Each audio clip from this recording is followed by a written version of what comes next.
الرحمن علم القرآن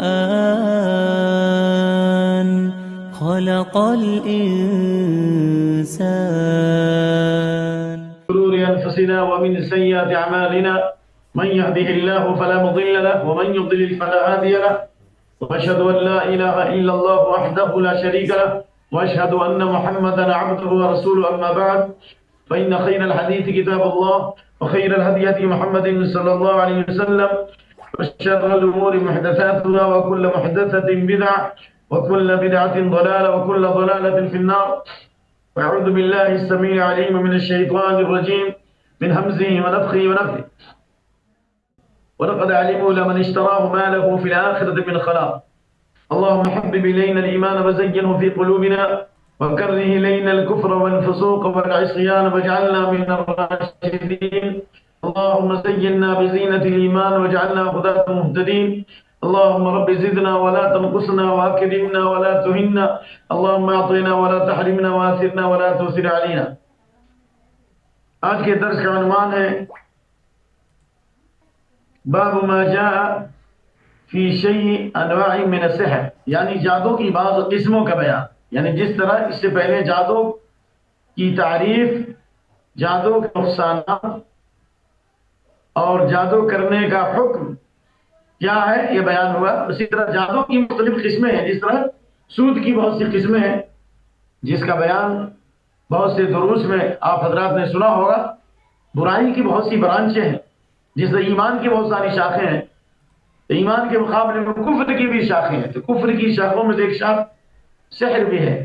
اس لیے اللہ تعالیٰ نے جادوگر کے بارے میں فرمایا وَلَا يُفْلِحُ السَّاحِرُ حَيْثُ أَتَىٰ، جادوگر کبھی کامیاب نہیں ہو سکتا. إِنَّمَا نَحْنُ فِتْنَةٌ فَلَا تَكْفُرْ. ہاروت و ماروت فرشتوں نے کہا کہ ہم آزمائش کے لیے بھیجے گئے ہیں، جادو سیکھ کر کفر مت کرو. اس سے معلوم ہے جادوگری کفر ہے، جادوگر کافر ہے، اسلام سے خارج ہے.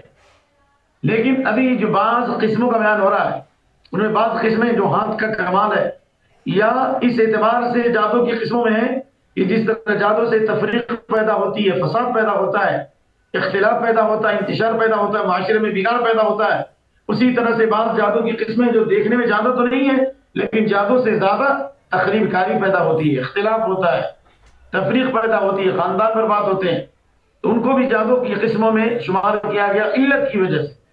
جس طرح نبیذ مشروب ہے، کھجور کا جو عرق ہوتا ہے وہ نبیذ ہے، لیکن اس میں نشہ آ جائے تو وہ بھی جو ہے شراب کی علت کی وجہ سے وہ بھی شراب کے حکم میں داخل ہے. اسی طریقے سے جادو کے بعد اقسام ہیں جو دیکھنے میں جادو نہیں ہے لیکن جادو کی طرح اثر کرتے ہیں، اور جادو کے نقصانات سے زیادہ ان میں نقصانات ہیں، لہذا ان کو بھی جادو میں شمار کیا گیا ہے. اس سلسلے میں کتاب کا آغاز صاحب کتاب نے یعنی امام الدعوہ محمد بن عبد الوہاب نے شروع کیا. حسن سند کی حدیث نقل کی انہوں نے سند کے ساتھ. قال احمد حدثنا محمد بن جعفر حدثنا عوف حيان بن العلا حدثنا فتن بن قبيصة عن أبي أنه سمع النبي صلى الله عليه وسلم قال إن العيافة والطرق طيرة من الجبت. اس حدیث کو سند سے ذکر کرنے کا مقصد یہی ہے تاکہ معلوم ہو جائے کہ یہ حدیث موضوع نہیں ہے، نہ حد درجہ ضعیف ہے، بلکہ یہ حدیث حسن سند سے مروی ہے. اور اگر اس حدیث کے اوپر کچھ کلام بھی ہے تو دوسری سندوں سے تائید ہونے کی وجہ سے یہ کبھی درجے تک پہنچ جاتی ہے معنی کے اعتبار سے. تو یہ حدیث میں امام احمد نے فرمایا کہ ہم سے بیان کیا محمد بن جعفر نے، اور ان سے بیان کیا عوف نے، اور انہوں نے روایت کیا حیان بن علا سے، اور انہوں نے روایت کیا قتل بن قبیصہ سے اور اپنے باپ سے، یعنی قتل اپنے باپ قبیصہ سے، اور قبیصہ صحابی ہیں. انہوں نے نبی صلی اللہ علیہ وسلم کو فرمایا ان العیافۃ والطرق والطیرۃ من الجبت، یعنی پرندوں کو اڑا کر پھال لینا. یہ زمانے جاہلیت کا طریقہ تھا کہ پرندوں کو اڑا کر، دائیں سے اگر پرندہ گزر جاتا تو اس کا مطلب سفر کرنا اچھا، قسمت اچھی ہے. بائیں سے گزر جاتا تو اس کا مطلب قسمت خراب ہے، سفر کرنا عیب ہے. تو کہا ان العیافہ یعنی پرندوں کو اڑانا، والطرق والطرق کا معنی ہوتا ہے خط کھینچنا، خط کھینچ کر کہانت اور جادوگری کا عمل کرنا. خط کھینچنا یہ جو بدفعلی کی قسموں میں سے ہے، جس کو علم رب کہا جاتا ہے، یعنی کہیں ایسا کیا کرتے تھے، اس کی بھی قسمت معلوم کرتے تھے اور غیب کی خبریں بتاتے تھے۔ اور اسی طرح کا جبت، جبت کے کئی معنی ہیں، لیکن جس میں شر اور فساد کی تمام قسمیں جمع ہو، جسے مراد شیطان بھی ہے اور سحر بھی ہے، لیکن یہاں پہ سحر ہے، یعنی والطیرہ بدشگونی، بدفعلی لینا، یہ بھی سحر میں داخل ہے، یہ شیطانی کاموں میں داخل ہے۔ کوئی جو ساحر ہے وہ بھی شیطانی ہے لیکن انسانی شیطان ہے، اور جو شیطان ہے وہ ابلیس ہے، یعنی جناتی شیطان ہے۔ تو دونوں ایک دوسرے میں شامل ہے کہ پرندوں کو اڑا کر قسمت معلوم کرنا، اور کوہانت اور جادوگری کا عمل کرنا، یا مستقبل کی خبریں بیان کرنا، اور اسی طرح بدشگونی یا بدفعلی لینا، یہ بھی جبت سے ہے، یعنی یہ بھی جادوگری سے ہے، یہ شیطانی عمل ہے۔ اللہ اکبر۔ جبت کے معنی حسن بصری فرماتے ہیں رنت الشیطان، شیطانی چیخ و پکار، چیخ و پکار، آہو بکا، اس سے معلوم ہے شیطان کی بھی آواز ہے، جب شیطان قیامت کے دن آہو بکا کرے گا اور آواز لگائے گا، وقال الشیطان لما قضی الامر ان اللہ وعدکم وعد الحق، شیطان کہے گا کہ وما کان لی علیکم سلطان، میرا تمہارے پر کوئی زور نہیں تھا اور کوئی زبردستی نہیں تھی۔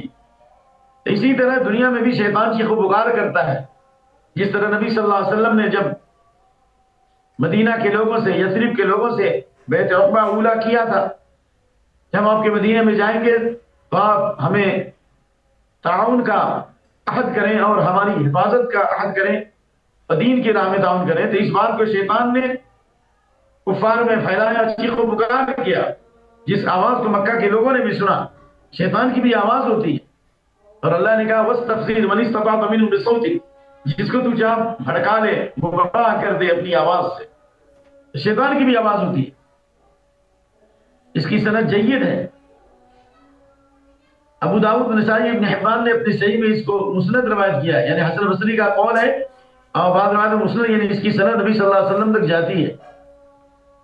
تو خلاصہ یہ ہوا کہ یہ روایت مرفوع بھی ہے اور مقطوع بھی ہے، لیکن مرفوع روایت یہ قوی سند سے مروی ہے، لیکن سوال پیدا ہوتا ہے کہ یہ جو روایت العیافۃ زجر الطیر، جبت کے معنی میں جو بتایا ہے کہ جبت کا ایک معنی جادوگر ہے اور جبت کا معنی ہے شیطان کی آواز، اس بارے میں آپ کی خدمت میں ایک حدیث پیش کر رہا ہوں، غور سے سنیے۔ امام احمد رحمۃ اللہ علیہ نے روایت کیا اپنی مسند میں جلد نمبر 5 صفحہ نمبر 60 پر، ابن عباس رضی اللہ تعالی عنہ کہتے ہیں کہ جب نبی صلی اللہ علیہ وسلم نے مکہ فتح کیا، لما افتتح النبی صلی اللہ علیہ وسلم مکہ تھا، جب مکہ فتح ہوا، رن ابلیس رنتا، ابلیس نے بہت بڑی چیخ لگائی، بہت زور سے چیخ و پکار کیا، اجتماع علیہ جنود، اس کے سارے لشکر، چاہے زمینی لشکر ہو یا آسمانی لشکر ہو، یا باپیادہ ہو فوجت، یا اس کی برنی فوج یا بحری فوج، سارے اس کے بعد اس کے لشکر جمع ہو گئے۔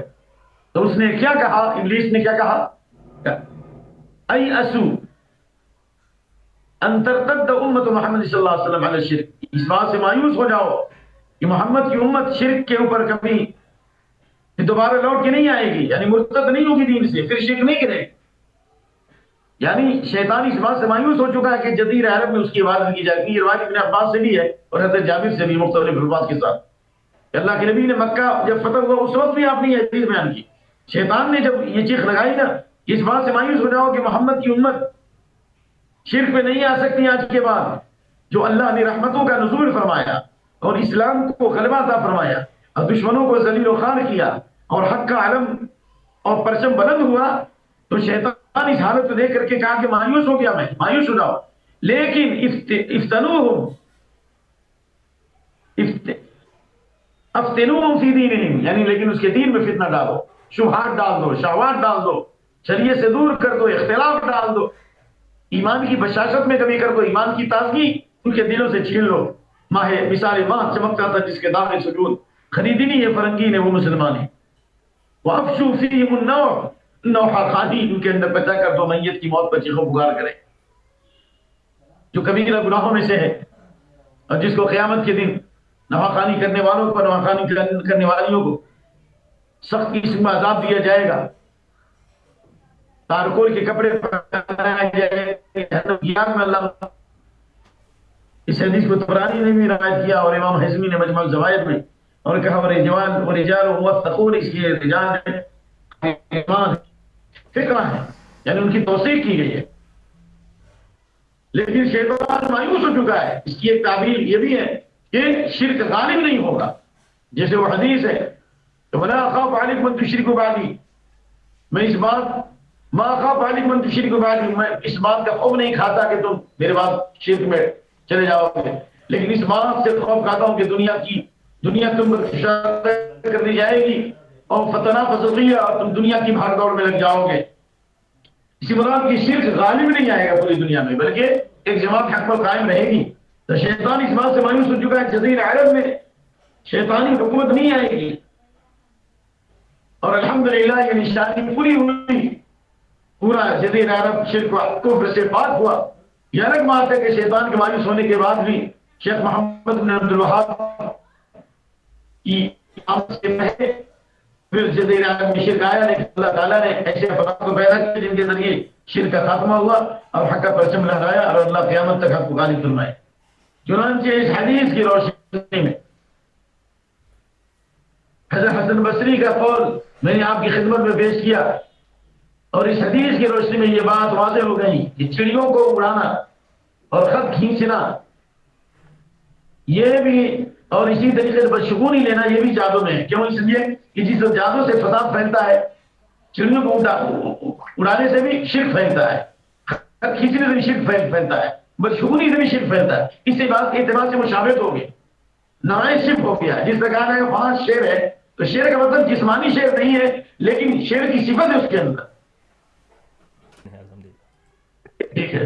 دوسری حدیث ابن عباس رضی اللہ تعالیٰ عنہ سے ہے کہ اللہ کے نبی صلی اللہ علیہ وسلم نے فرمایا من اقتبس شعبۃ من النجوم فقد اقتبس شعبۃ من السحر زاد ما زاد، جس نے ستاروں کا کچھ بھی علم حاصل کیا، یعنی ستاروں سے پھال لیا، ستاروں سے قسمت معلوم کی، ستاروں سے مستقبل کے حالات کا پتہ چلایا، یہ مطلب ہے علم نجوم۔ جس نے علم نجوم کا کچھ حصہ جس نے حاصل کیا، اس نے جادوگری کا حصہ اتنا ہی حاصل کیا، زیادہ ما زاد، جتنا وہ حاصل کرے گا اتنا ہی اس نے گویا جادو کے علم میں سبقت کی۔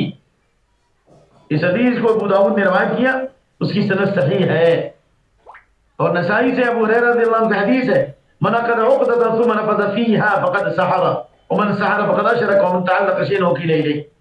یہ حدیث سند کے اعتبار سے کمزور ہے، لیکن دوسری سندوں سے اور دوسری حدیث سے تائید ہوتی ہے، اس لیے اہل علم نے اس کو حسن حدیثوں میں شمار کیا ہے کہ جس نے گرہ لگائی اور پھونکا، جس طرح جادوگر جادوگری کرنے کے لیے کسی کا بال لیتا ہے، کسی کا کرتا لیتا ہے، اور پھر اس کو گرہ لگاتا ہے، پتلا بناتا ہے، پھر اس پر پھونکتا ہے گندی سانس کے ساتھ، پھر شیطان اس کے ساتھ آدمی کے بدن میں داخل ہو جاتا ہے، یا جو کاروائی کرنا ہوتا ہے شیطان اس میں مدد کرتا ہے۔ یہ اللہ کی آزمائش ہے کہ اللہ تعالیٰ نے جس دجال کو قوت دے گا اور آسمان سے بارش برسائے گا اور ایک آدمی کو قتل کر کے زندہ کر دے گا، اور جو قبیلے کے لوگ مانیں گے وہ ان کی حالتیں خوشحالی سے معمور ہو جائیں گی، اور ان کے جانوروں کے تھن بھر جائیں گے، اور جو کہیں گے تو منافق ہے، تو کافر ہے، کیونکہ ایمان والا پڑھ لے گا یہ کافر ہے، تو ان کے جانور مرنے لگیں گے، بھوکے ہو جائیں گے، اس کے بعد روٹیوں کا پہاڑ ہوگا۔ تو یہ اللہ کبھی کبھی آزمانے کے لیے تو بھیجتا ہے نا، دنیا آزمائش گاہ ہے۔ اس لیے نجات ظاہر پرستی پر اگر کچھ عقل و دانش ہے، چمکتا جو نظر آتا ہے سب سونا نہیں ہوتا۔ اس لیے اللہ نے فرمایا من شر النفاثات فی العقد، گرہوں میں پھونکنے والیوں کی برائی سے۔ گویا کہ جادوگر جب جادوگری کرتا ہے گرہ میں پھونکتا ہے، اور عام طور سے عورتوں میں جادوگری زیادہ پائی جاتی ہے کیونکہ ایمان کمزور ہوتا ہے، ان کے عاطفے کمزور ہوتے ہیں، شیطان ان پر حملہ کرتا ہے۔ یہ الگ بات ہے کہ اللہ تعالیٰ نے بعض باکمال عورتوں کو پیدا کیا جنہوں نے مردوں سے زیادہ خدمت انجام دی، جس کی روشن ترین مثالیں آج بھی ہیں۔ تو کہا کہ جس نے گرہ لگائی اور اس میں پھونک ماری گندی سانس کے ساتھ، تھوک کے ساتھ، اس نے سحر کیا، اور جس نے سحر کیا اس نے شرک کیا، اور جس نے شرک کیا وہ شرک میں مشرک ہوگا۔ لیس منا من سحر او شعر جس نے سحر کیا وہ بھی ہم میں سے نہیں ہے، جس کے لیے سحر کیا جائے وہ بھی ہم میں سے نہیں ہے، اور یہ بھی لیس منا من تطیر، جس نے بدشگونی کی وہ بھی ہم میں سے نہیں ہے، اور من تکہن، اور جس نے کہانت کی وہ بھی ہم میں سے نہیں ہے، اور جس کے لیے کہانت کی جائے وہ بھی ہم میں سے نہیں ہے۔ اور آپ نے فرمایا من تعلق تشینوں کے لیے جو کسی چیز کو لٹکاتا ہے اس کو اس کے حوالے کر دیا جاتا ہے، تعویذوں کو، گنڈوں کو لٹکانا، فریدوں کو لٹکانا۔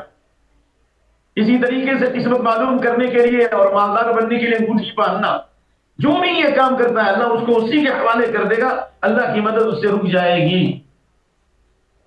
اور آخری حدیث ابن مسعود رضی اللہ تعالیٰ عنہ کہتے ہیں کہ اللہ کے نبی صلی اللہ علیہ وسلم نے فرمایا الا هل انبئکم ما العظہ، کیا میں تم کو نہ بتاؤں کہ کاٹنے والی چیز کیا ہے، یعنی لوگوں کو کاٹنے والی، اختلاف ڈالنے والی، فساد پھیلانے والی چیز کیا ہے؟ آپ نے فرمایا یہ چغل خوری ہے، القالۃ بین، لوگوں کی طرف چغل خوری کرنا۔ جیسا کہ آپ کو معلوم ہے کہ اللہ تعالیٰ نے جادوگری کی جس طرح مذمت بیان کی، اسی طرح چغل خور کے فتنے سے بھی اللہ نے آگاہ کیا، ولا تطع كل حلاف مہین حماز مشاء بنمیم مناع للخیر معتد اثیم الی آخر الآیہ۔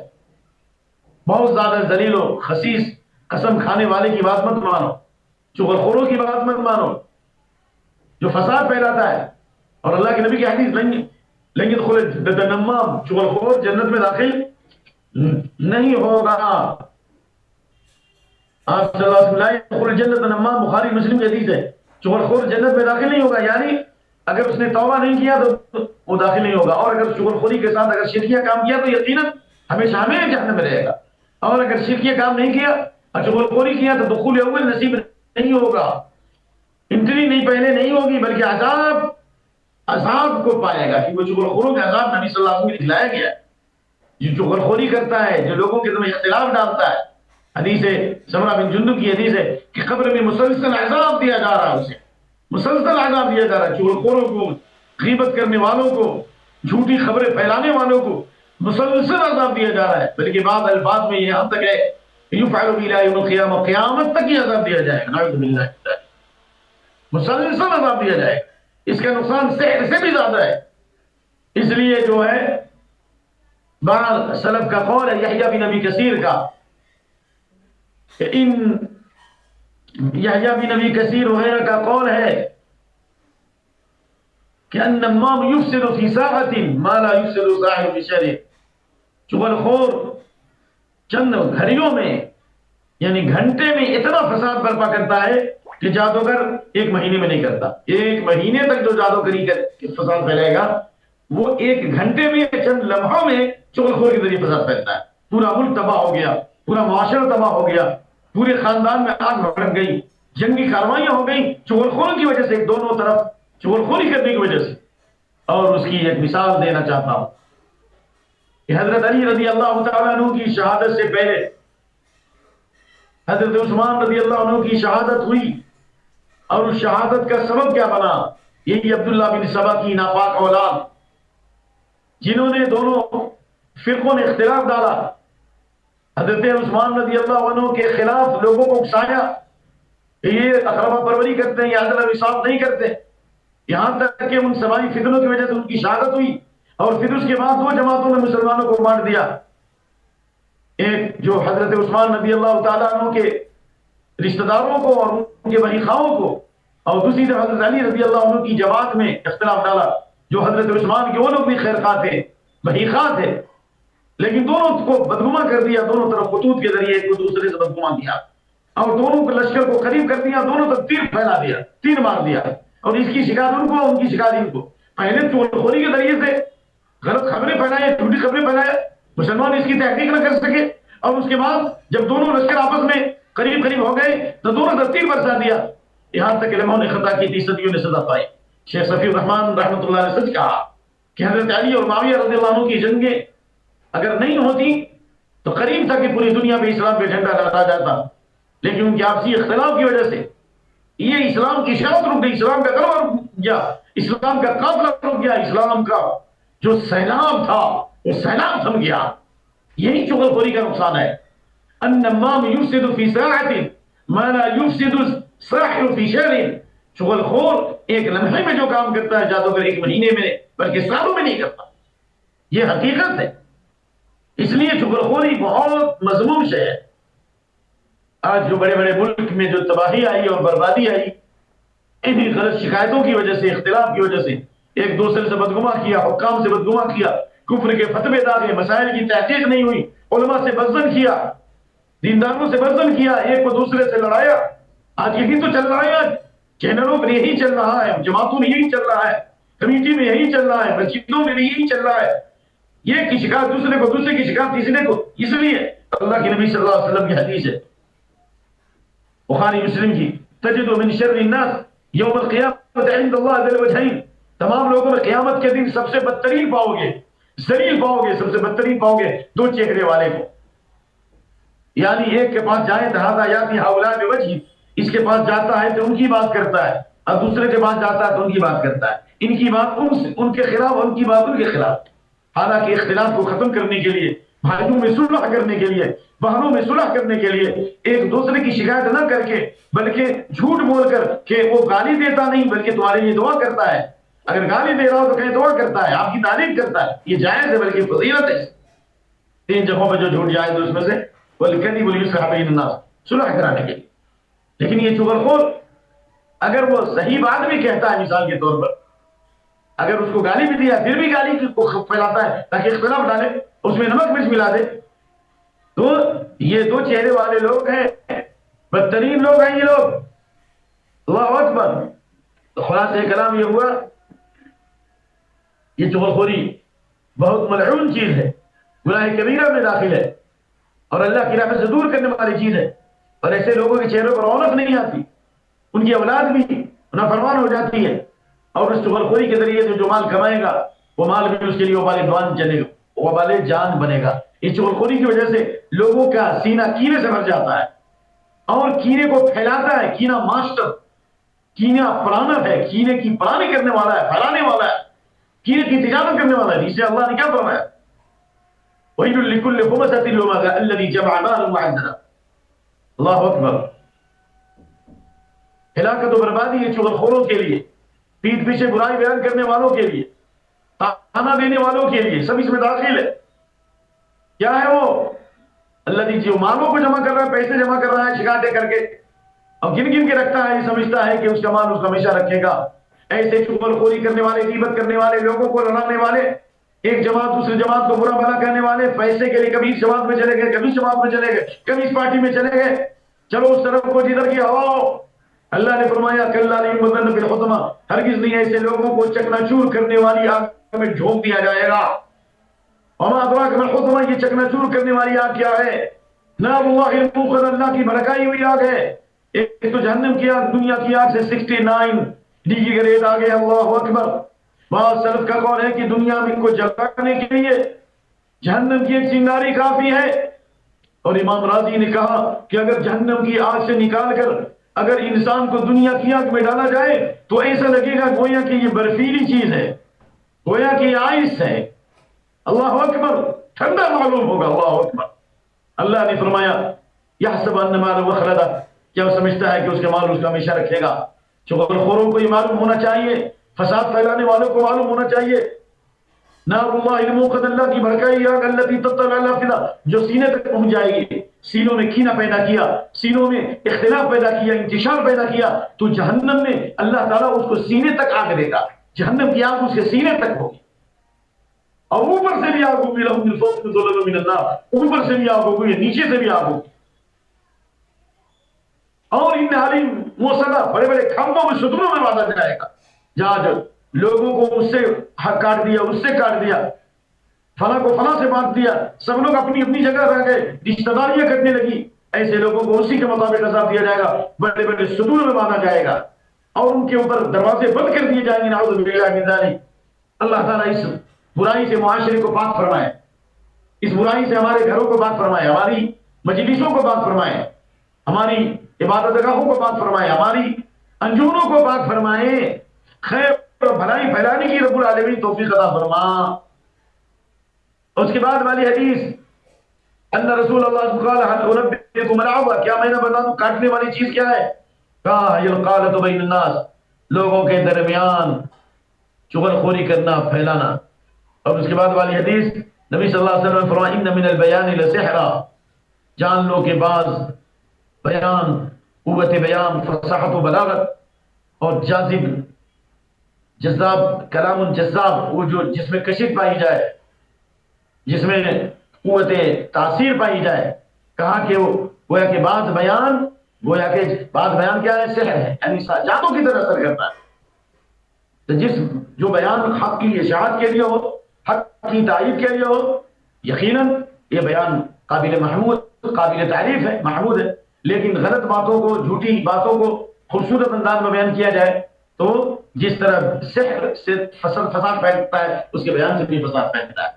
تو اللہ کے نبی کی جو حدیث ہے نا، ان اخوف ما اخاف علی امتی کل منافق علیم اللسان صحیح، مجھے سب سے زیادہ ڈر خوف ہے اپنی امت پر ہر اس منافق سے جو زبان و بیان کا ماہر ہوگا، عربی بولے تو لگتا ہے عرب پھیل، اور انگلش بولے تو لگتا ہے انگریز، اردو بولے تو لگے بڑا ادیب، اور چہرے کو دیکھیے تو لگتا ہے کہ دامن نچوڑ دے تو فرشتے وضو کریں، ایک نمبر عود استعمال کرنے والا۔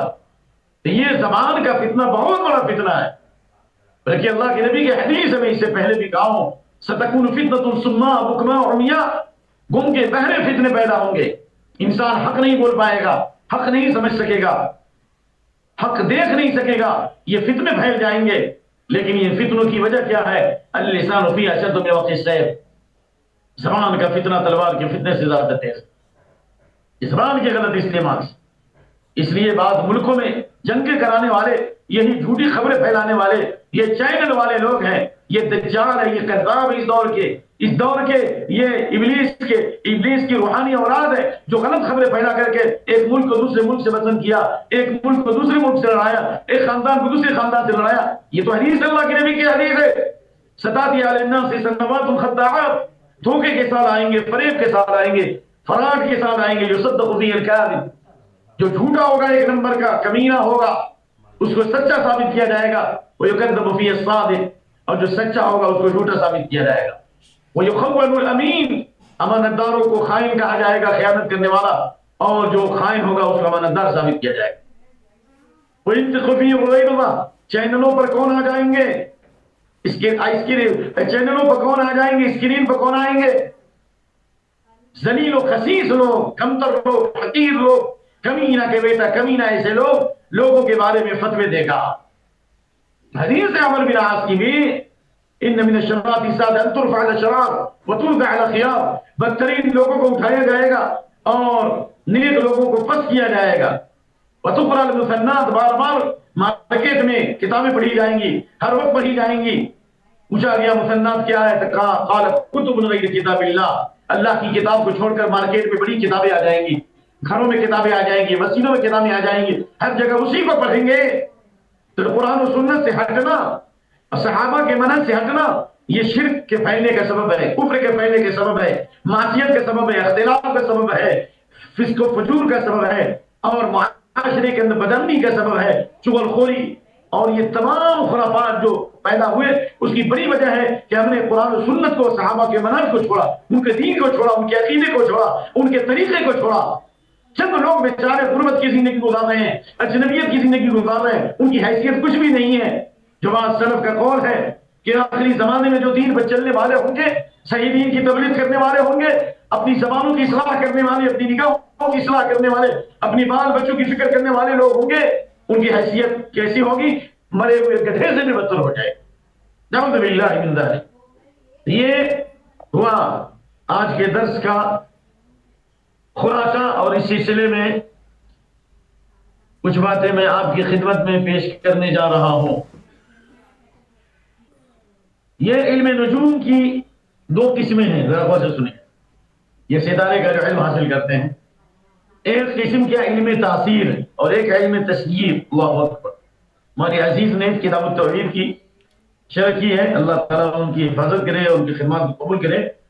تو مجھے کتاب ملی پرویز نقوہ صاحب کے ذریعے حفظہ اللہ، تو میں سوچا کہ آپ لوگوں کو بھی اس سے کچھ سمجھاؤں۔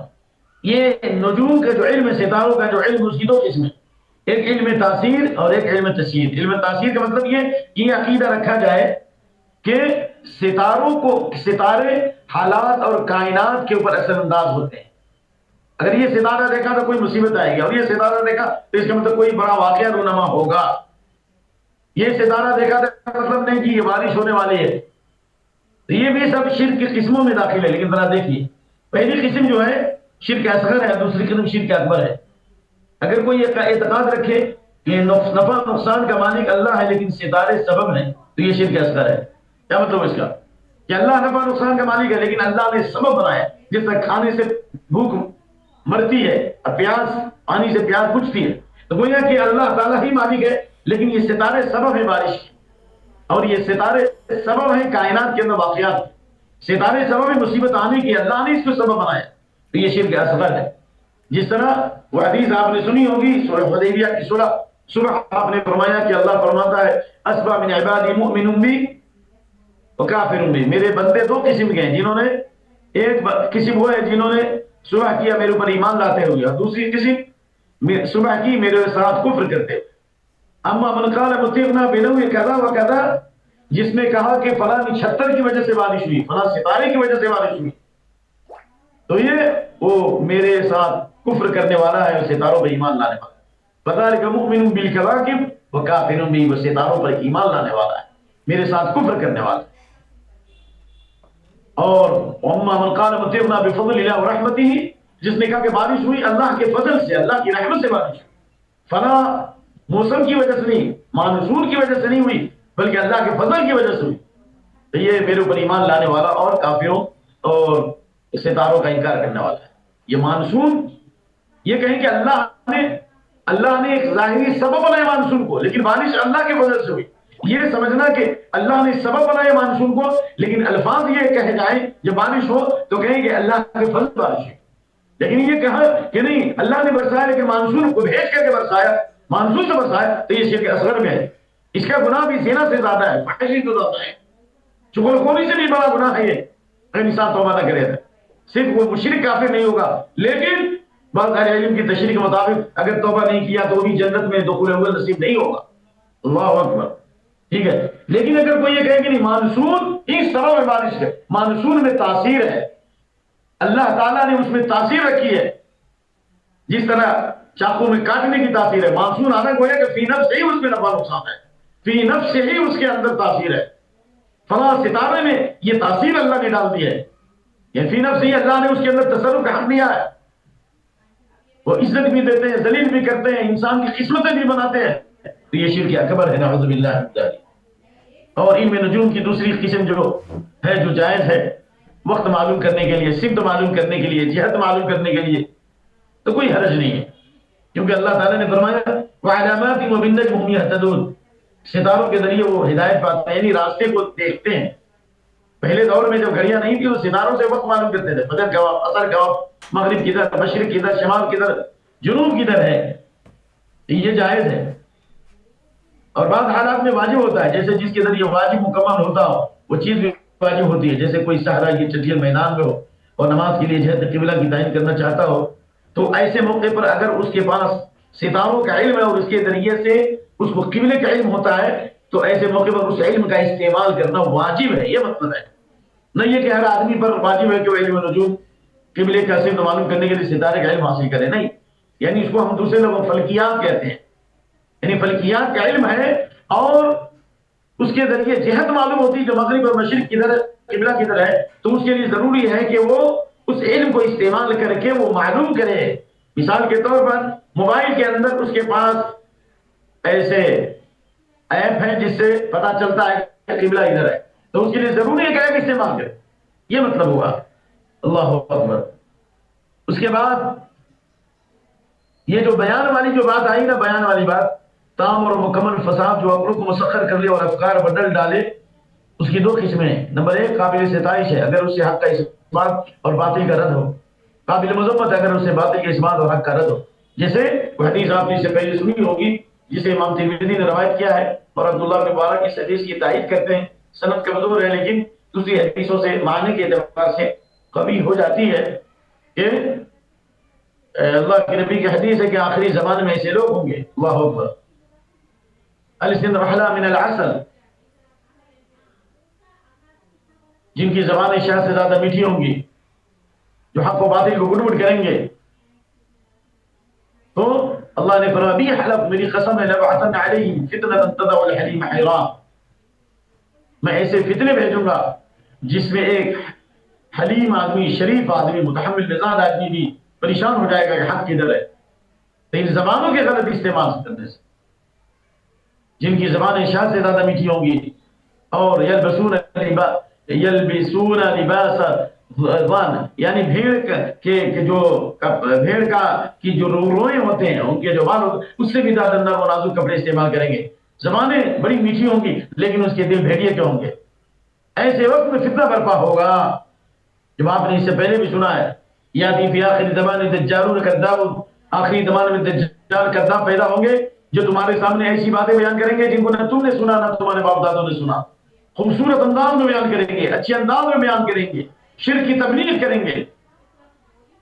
کیا کرنا؟ فَإِيَّاكُمْ وَإِيَّاهُمْ، ان سے ہوشیار رہو. فَإِنَّهُمْ لَا يُضِلُّونَكُمْ وَلَا يَفْتِنُونَكُمْ، کہیں وہ تم کو گمراہ نہ کر دیں، کہیں تم کو فتنے کی آگ میں نہ ڈال دیں، کہیں تم کو دین سے دور نہ کر دیں. ایسے لوگوں سے ہوشیار رہنے کے لیے کہا گیا ہے. یہ جو باب کے تحت چند مسائل ہے. نمبر 1، ترک اور تیار سب جادو کی اقسام ہے، یعنی خط کھینچنا، اب شگون یہ بھی جادو کی اقسام ہے. شر اور فتنہ فساد پھیلانے میں جو جادو کا نقصان ہے، اس سے بھی عقیدے میں فساد پیدا ہوتا ہے، ایمان میں فساد پیدا ہوتا ہے، معاشرے میں فساد ہوتا ہے.